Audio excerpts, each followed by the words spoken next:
Yes, guys, welcome back to another video on the channel, guys. Thanks so much for clicking on the video tonight. I'm continuing the double content, whatever the hell. I'm uploading a lot of videos. Hopefully you guys enjoy it. The reason why I'm uploading so many videos at the moment is because I know once FIFA 20 starts to come out, the second channel is going to have a play review every day. The main channel is going to have 2 to 3 videos a day just with good stuff on that game. So I want to make sure I get all my pre-content out, questions, in video format, things like that just out to you guys so you guys can search around the channel. There should be everything up by the time, I would say, next week or middle of the week next week ends. Everything should be up. Like, you guys should know exactly what to do. And that's the concept, right? It should ease your load a little bit, make you feel a little bit less anxious, just make you feel a little bit more prepared, man. Sometimes half the thing with preparation is having somebody drill a few things into your head in terms of things that you need to know what you need to do going into that FIFA and give you that confidence to know that you're doing the right thing. And that's the push that I needed when I started playing FIFA 12 or stuff like that. I needed that push. I needed that help. So tonight's going to be an interesting video. This is going to be a second video up on the channel. And it's going to be a video talking to you guys about a very specific thing going on at the moment. It's a huge thing that a lot of people are really wondering and not really sure about what to do.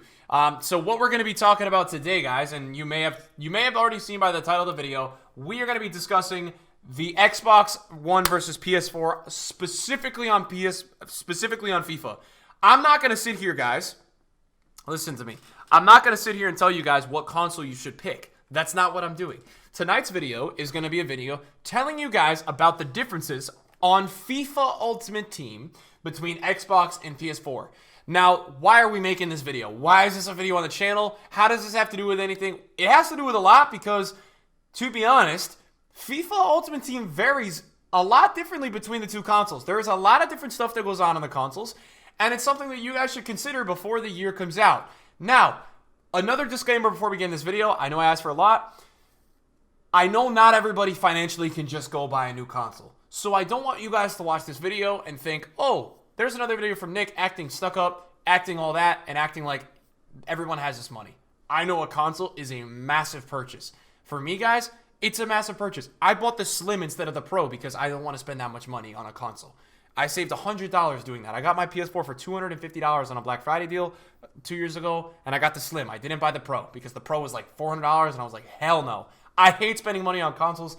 I really hate it. Something you guys should know before any of this comes out, I believe the PS5 is going to come out in a year from now, or a year and a half, 2 years, so that's in the works. Just so you guys know, I don't know about Xbox because I don't follow it as much. But let's start off with number one. I'm going to tell you guys how it is. The market. That's the biggest thing so far that I've got a lot of talking points in today's video, and the market is the number one thing that we got to talk about, guys, on Xbox versus PS4. There is a massive, massive difference on the market on the two consoles. Now, why is that? Well, it's because the PS4 has a much higher user base on FIFA. So we always joke around, but definitely at the end of FIFA 18, I noticed that the market on Xbox was getting pretty stale. And I said, wait a second, the market's kind of dead all the time. What the hell is going on? And I started to realize when I used my buddy's account on PlayStation, wow, this guy's account, every time he goes on the market, people are bidding, people are buying. So there's a lot more action going on the PlayStation market. So I'm going to give you guys the real talk here. If you guys are a trader, if you're an investor, it's going to be the Wild West on Xbox next year.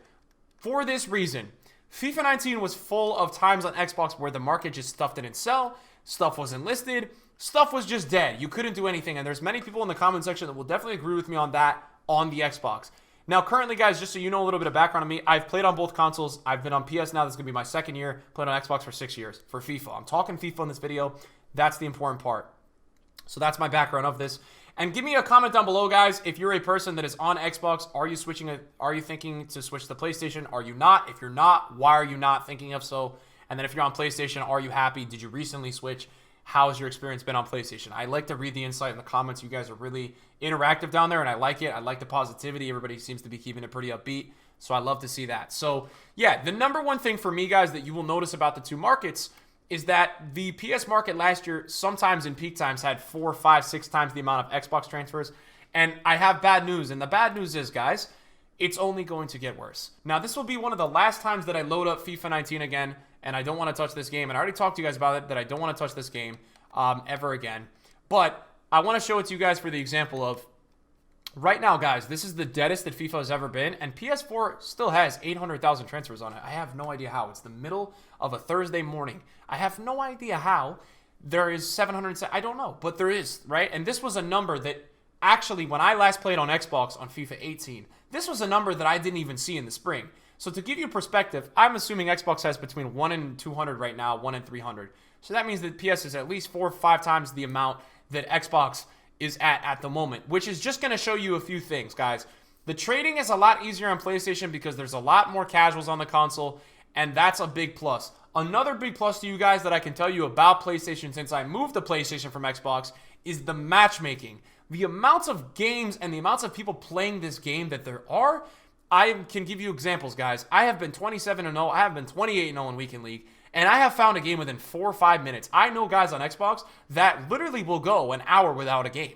Like, if they're on a plus 20 elo, they actually can't get a game. So that's a big deal, and that's something to consider where if you guys were a person that experienced that this year, maybe it's something that you guys want to consider going forward, saying, wow, I experienced that this year, and now that all the top, because there's a lot of content creators right now, guys, that were on Xbox last year that are actually going to PS4. There's a few that are staying on Xbox, but a lot of them are going over to PS4 this year, and that's just going to cause even more going over, because once that happens, you're going to see a lot of pros going over. Now, again, this video is not me telling you to go to Xbox or go to PS4. I'm being realistic with you guys with the effects. The PS4, you have the advantage because you're going to have the matchmaking, and you're also going to have something which is huge, which is a lot more market movement. You're going to have a real feeling market. There is panic on this market 24/7. When the rewards come out, the market flies.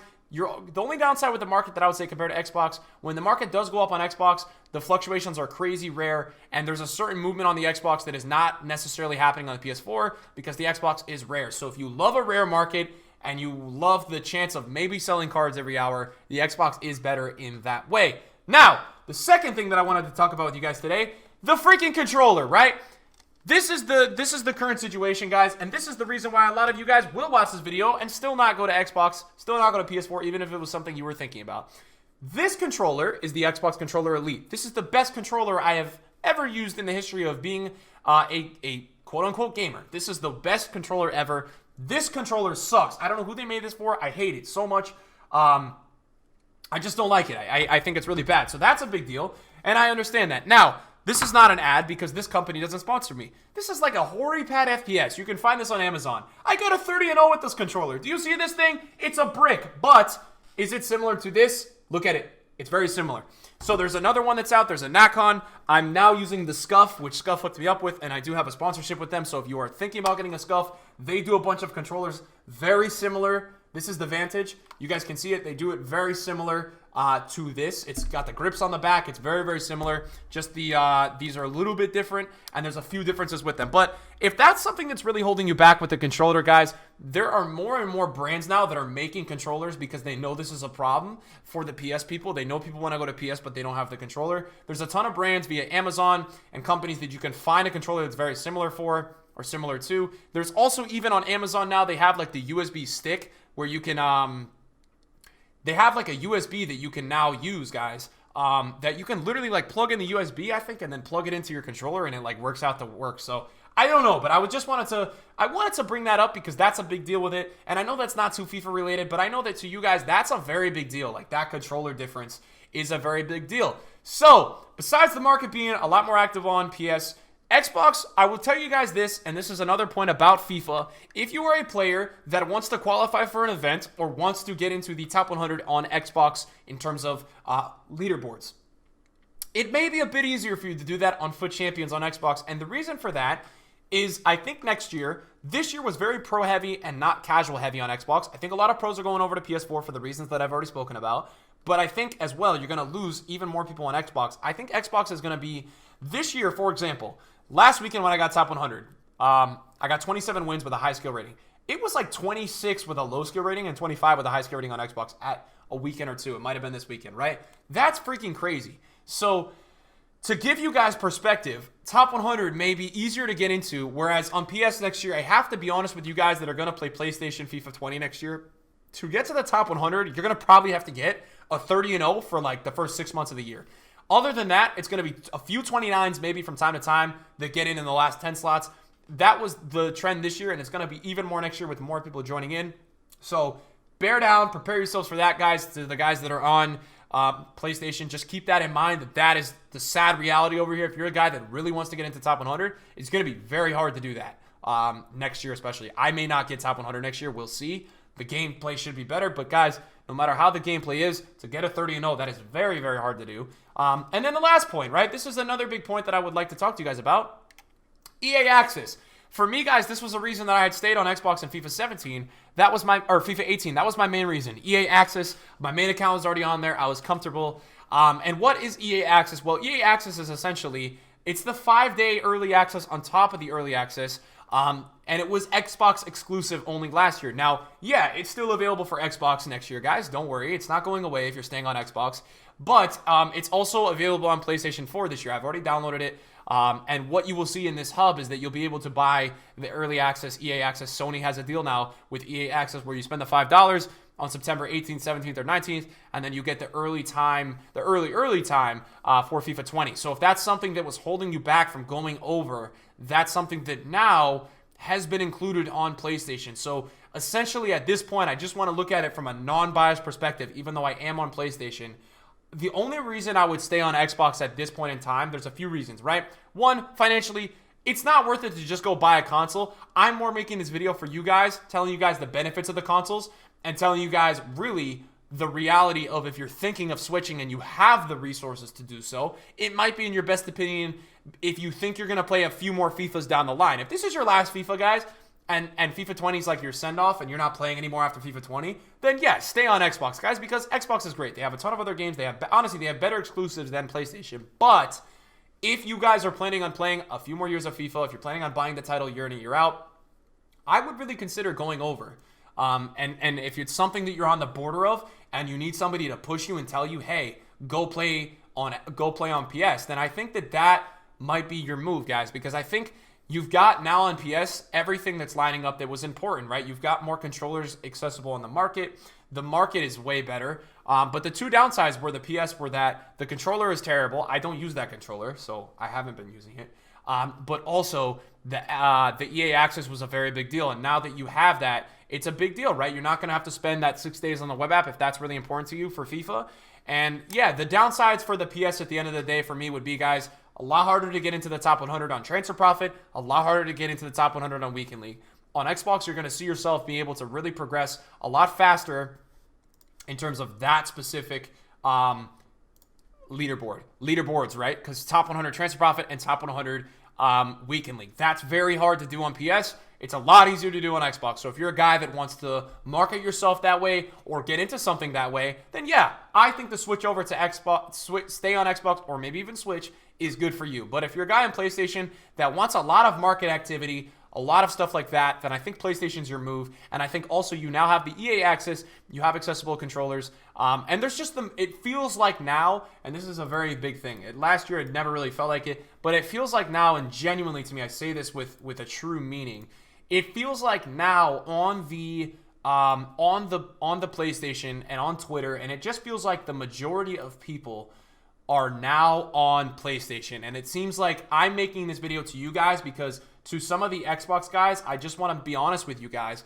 I am a little bit worried after the starting 2 weeks of FIFA, after the Team of the Year promotion, after the Christmas promotion, after the Black Friday promotion. Outside of those promos, I'm just really worried for how stale the game may feel. And it's a big deal. I had a lot of people, guys, last year that watched my videos and watch my streams, and they would come into the streams, dude, like 2 months into the game, and they'd be like, Nick, dude, like, this market is killing me, or Nick, I can't find games in the Weekend League, like, the game is boring for me. I can't find games in Division Rivals. The game is really boring for me. And I have to kind of respond to them and be like, look, that's something you got to think about potentially, right, for next year, because it's a reality. It's a reality of the console. It's a reality that you have to understand that most likely, unless something changes, and it could change, year by year, I personally think that it's probably going to get worse. That idea or that feeling of it kind of like the console feeling like a ghost town. It's probably going to get a little bit worse every year, and I think this upcoming year, it's going to be a reality when the hype times on the game are not happening. It may feel really dead. Whereas on PlayStation, guys, the first time I've ever felt like this game was truly dead this year was probably like when EA took out the cards from 81 plus packs. When they took out the 81 plus packs and they took out all the special cards in the game. That's the first time on PlayStation, and that's like 11 months into the game, where I like was on the market, where I was in, let's say, Division Rivals, or let's say in Weekend League, and I was like, whoa, games are slowing down. There's nothing on the market. I'm not trading anymore. But it took that long for me to stop. And I think a lot of the Xbox guys quit pretty early on because of just how stale it felt. So yes, if you're on the border, guys, that's kind of my verdict on it. I wanted to make this video because it's something that interests me personally, and I thought could be of use to you guys, or you guys might enjoy it. Hopefully you guys enjoyed it. Maybe a little bit different of a video, or different expectation from you guys maybe, but I think it's a video that filters into the FIFA 20 pre-prep and talking about the differences between the consoles. What you guys can expect this year on PlayStation is a massive inflation with prices, because there's going to be a lot of people switching over. There's a lot of people on it. A lot of market rising. Xbox, I don't know. I'm going to have to be careful with my analysis and how to give you guys market trends on Xbox this year, because last year they were still hand in hand a bit. This year it may slack off a bit. There may be a lot less casuals on the game. So that's something that I'm going to personally have to look into as I give advice and as I give you guys trades and things like that. So hopefully you guys enjoyed the video. Thanks so much for watching. If you enjoyed it, thumbs up. Make sure you guys let me know in the comments what you guys are doing. Peace out.